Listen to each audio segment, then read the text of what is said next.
Hello guys, WhatsApp. আজ আমি explore করব নওগাঁ পাহাড়পুরের বৌদ্ধবিহার। তো চলুন কথা না বেরিয়ে শুরু করি। আপনাদের সাথে আমি engineer Mohammad Nazmul Huda and you are watching Nazmul the ট্রাভেলম্যান।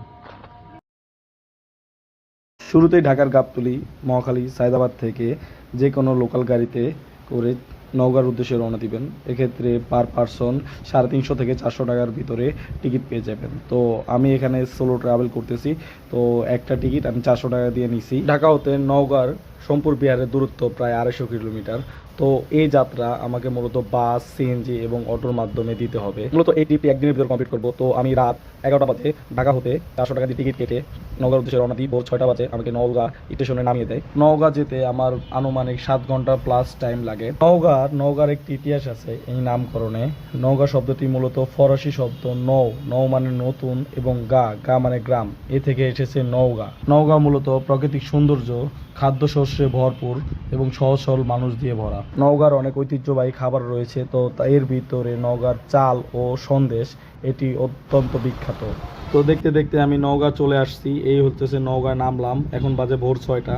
তো আমাকে যে করেই হোক সিএনজিতে করে এখান থেকে সোমপুর বিহারে যেতে। আমি যতটুকু শুনেছি নওগাঁয় সিএনজি ভাড়া আর অটো ভাড়া সেম।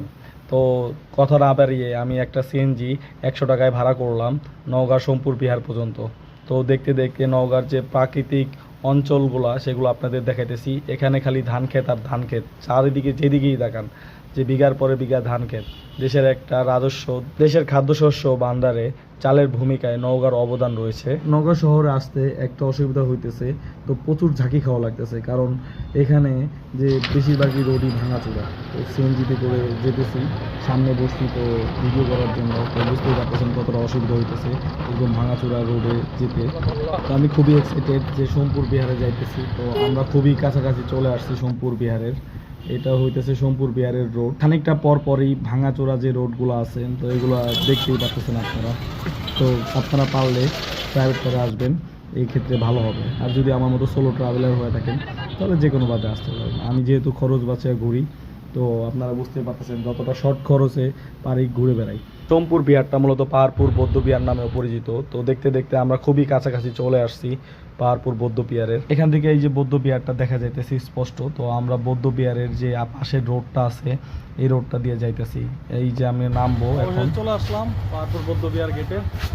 এখন যাবো মূলত টিকিট কাটতে। এখানে টিকিটের মূল্য তালিকার আছে। আমরা দেশি পর্যটক, তো আমাদের মাত্র 30 টাকার বিনিময়ে এই টিকিটটা আমরা পাবো। তো চলুন টিকিট কাটি। আমি 30 টাকা দিলাম, 30 টাকার বিনিময়ে যে টিকিটটা নিলাম এবং ভিতরে এন্ট্রি নিতেছি।